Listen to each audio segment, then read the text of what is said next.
Puji Tuhan, haleluya. Kita ada karena anugerah Tuhan, kita ada karena kebaikan Tuhan yang begitu luar biasa terjadi dalam kehidupan kita.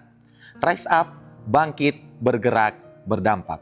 Puji Tuhan, pada hari ini kita akan sama-sama kembali belajar kebenaran firman Tuhan, yang dimana kebenaran firman Tuhan ini dapat menguatkan kita, dapat mengingatkan kepada kita bagaimana seharusnya kita menjalani kehidupan kita, bagaimana kita meresponi kebaikan Tuhan yang terjadi dalam kehidupan kita.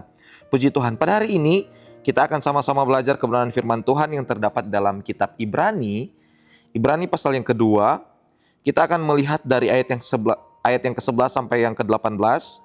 Namun kita baca saja di ayat 16 sampai 18. Ibrani pasal yang kedua ayat 16 sampai yang ke-18. Saya bacakan dalam nama Tuhan Yesus Kristus. Sebab sesungguhnya bukan malaikat-malaikat yang Ia kasihani, tetapi keturunan Abraham yang Ia kasihani. Itulah sebabnya maka dalam segala hal Ia harus disamakan dengan saudara-saudaranya, supaya Ia menjadi imam besar yang menaruh belas kasihan dan yang setia kepada Allah untuk mendamaikan dosa seluruh bangsa. Sebab oleh karena Ia sendiri telah menderita karena pencobaan, maka Ia dapat menolong mereka yang dicobai. Puji Tuhan, kebenaran firman Tuhan pada hari ini saya beri judul hadiah terbaik. Nah, latar belakang dari ayat yang telah kita baca bersama, yaitu kita bisa melihat yang pertama berbicara tentang latar belakang dari situasi jemaat penerima surat ini, yang dimana surat Ibrani ini ditujukan kepada orang-orang Kristen berlatar belakang Yahudi yang sedang mengalami tekanan, yang sedang mengalami tekanan berat, pencobaan yang berat. Mereka mengalami penolakan sosial, penderitaan, dan ancaman kehilangan identitas. Sehingga dalam kondisi ini muncul godaan, muncul godaan terhadap jemaat-jemaat ini yang serius, yang dimana godaan ini dapat membuat mereka mundur dari iman mereka kepada Kristus dan mampu juga membuat iman mereka goyah dan kembali kepada sistem yang lama, yaitu apa? Hukum Taurat, imam, korban dan perantara malaikat. Nah, inilah situasi penerima jemaat pada waktu itu. Namun kalau kita melihat juga dari latar belakang yang lain, yang dimana kalau kita mundur terlebih dahulu di pasal 1, di sana menegaskan bahwa Yesus lebih tinggi dari malaikat. Ya, karena kalau kita perhatikan di ayat bacaan kita, ada timbul pertanyaan besar. Ya, jika Yesus begitu mulia, mengapa Yesus harus menderita? Mengapa Yesus harus mati? Itu adalah tanda tanya besar. Namun Ibrani 2 menjawab akan pertanyaan-pertanyaan ini, yang dimana ternyata Yesus yang merendahkan dirinya itu bukan merupakan suatu kegagalan, melainkan itu merupakan strategi, strategi dari Kristus sendiri untuk manusia mengalami yang namanya keselamatan Allah. Sehingga kalau kita fokus pada pasal yang kedua, pada akhirnya manusia itu diciptakan untuk kemuliaan, untuk kemuliaan. Tetapi kita tahu bersama bagaimana manusia jatuh ke dalam dosa, kehilangan kemuliaannya, dan Yesus datang sebagai juru selamat manusia yang menebus dosa manusia dan membuat manusia layak kembali. Inilah latar belakang dari Ibrani pasal yang kedua. Sehingga dari semua yang kita lihat dari latar belakang tadi, yang menjadi kesimpulan itu merupakan hadiah terbaik dari Tuhan kepada kita semua. Sehingga yang menjadi pertanyaan sekarang, apa saja hadiah dari Tuhan? Kita akan melihat. Yang pertama, hadiah dari Tuhan adalah identitas yang baru. Kalau kita perhatikan di ayat 11 sampai yang ke-13, saya bacakan. Ayat 11, sebab Ia yang menguduskan dan mereka yang dikuduskan, mereka semua berasal dari satu. Itu sebabnya, perhatikan ini, Ia tidak malu menyebut mereka saudara. Sampai di situ dulu. Kita semua dijadikan saudara, memiliki identitas yang baru. Tuhan sendiri, Yesus Kristus, tidak malu mengakui kita sebagai saudaranya. Walaupun kita tahu bersama latar belakang kehidupan manusia, yang dahulunya pernah jatuh, yang dahulunya pernah berdosa, yang dahulunya tidak layak. Namun di sini kita dapat memperhatikan bahwa Yesus melayakkan kita kembali. Yesus tidak malu mengakui kita sebagai saudaranya. Yesus tidak sekedar menyelamatkan kita, namun Ia mengubah status kita. yang dulunya diperhamba oleh dosa, diubah status kita menjadi saudara Kristus. Ini merupakan hadiah yang luar biasa yang kita dapat terima dari Tuhan. Yesus menghadiahkan hubungan yang indah dan dekat antara kita dengan Allah. Karena kita tahu bersama dosa memutus hubungan kita dengan Allah. Namun kita lihat karena kasih-Nya yang besar, Dia memberikan hadiah yang terbaik bagi kita, yaitu identitas yang baru, sehingga kita memiliki hubungan yang indah kembali dengan Allah. Ia tidak malu menyebut kita saudara, padahal seringkali kitalah yang malu datang kepada Tuhan. Namun ingat selalu bahwa Tuhan tidak malu menyebut kita sebagai saudaranya.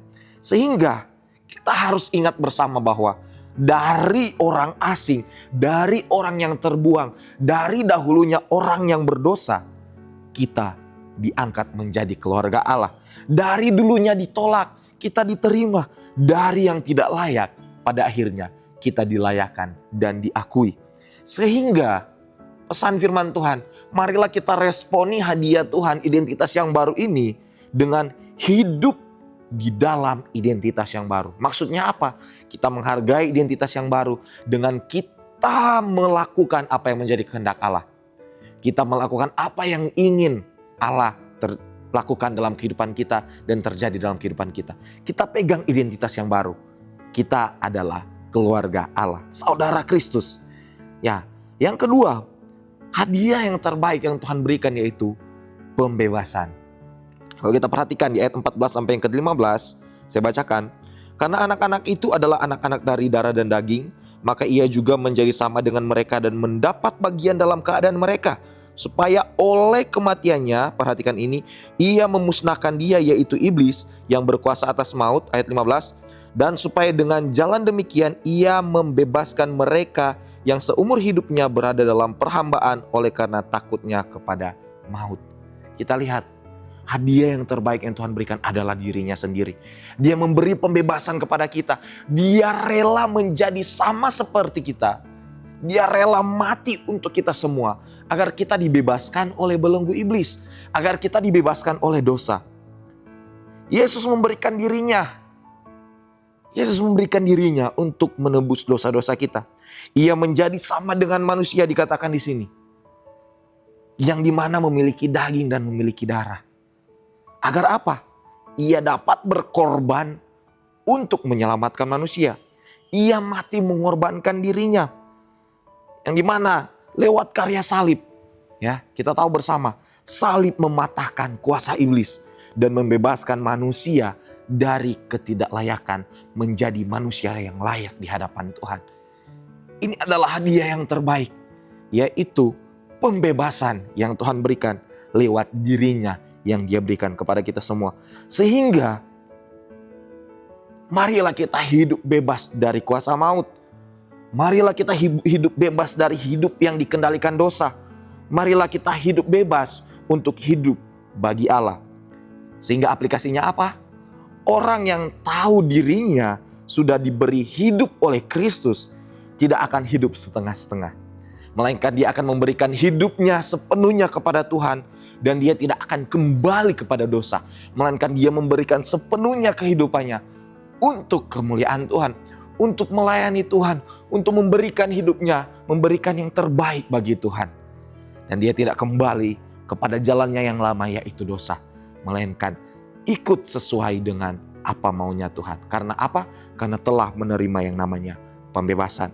Kemudian yang terakhir yang kita dapat lihat dari Ibrani ini. Ibrani pasal 2. Hadiah yang terbaik yang Tuhan berikan apa? Yaitu pendampingan. Kalau kita perhatikan di ayat yang telah kita baca bersama tadi bahwa Tuhan itu datang. Ya, Tuhan itu membebaskan dan Dia memberi pendampingan kepada kita semua. Kalau kita perhatikan ayat 17. Itu sebabnya maka dalam segala hal ia harus disamakan dengan saudara-saudaranya. Supaya ia menjadi imam besar yang menaruh belas kasihan. Perhatikan ini. Dan yang setia kepada Allah untuk mendamaikan dosa seluruh bangsa. Ayat 18. Sebab oleh karena ia sendiri telah menderita karena pencobaan. Perhatikan.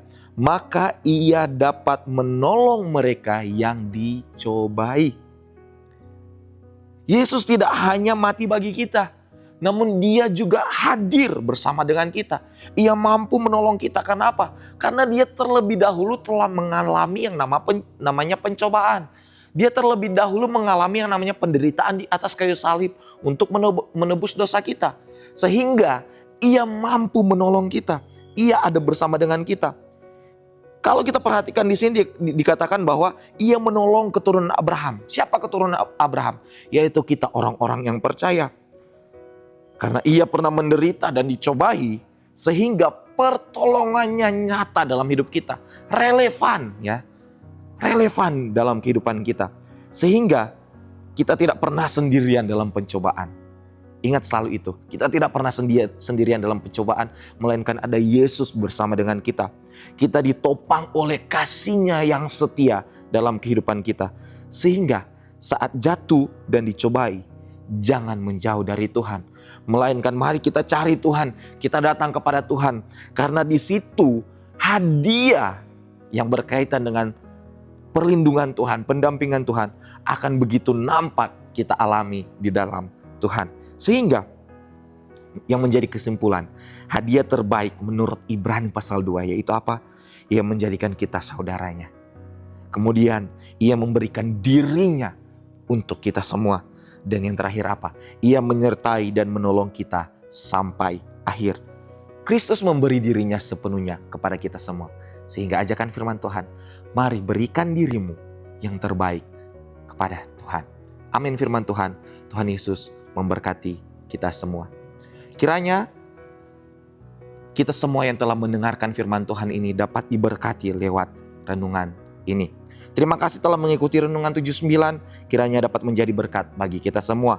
Bapak, Ibu, Saudara-saudari yang ingin didoakan untuk pokok-pokok doa tertentu atau ingin menceritakan kesaksian, baik mujizat kesembuhan maupun pemulihan masalah keluarga dan lain sebagainya, dapat disalurkan melalui chat WhatsApp di nomor 0813 2742 0088. Mari kita satu dalam doa. Terima kasih Yesus, terima kasih Tuhan untuk kasih-Mu yang begitu luar biasa dalam kehidupan kita semua ya Tuhan. Kami percaya bahwa Engkau begitu baik dan bahwa kami percaya bahwa hadiah yang terbaik datang daripada Engkau Tuhan. Terima kasih ya Tuhan untuk identitas yang baru yang Engkau berikan bagi kami semua.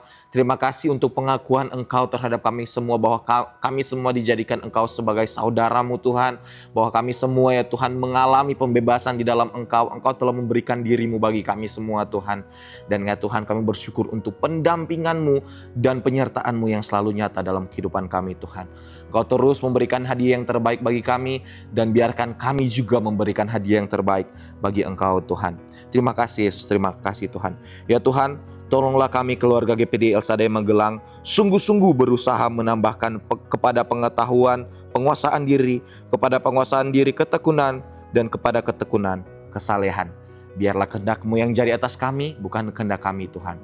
Di dalam nama Tuhan Yesus Kristus kami berdoa mengucap syukur. Haleluya, puji Tuhan. Amin.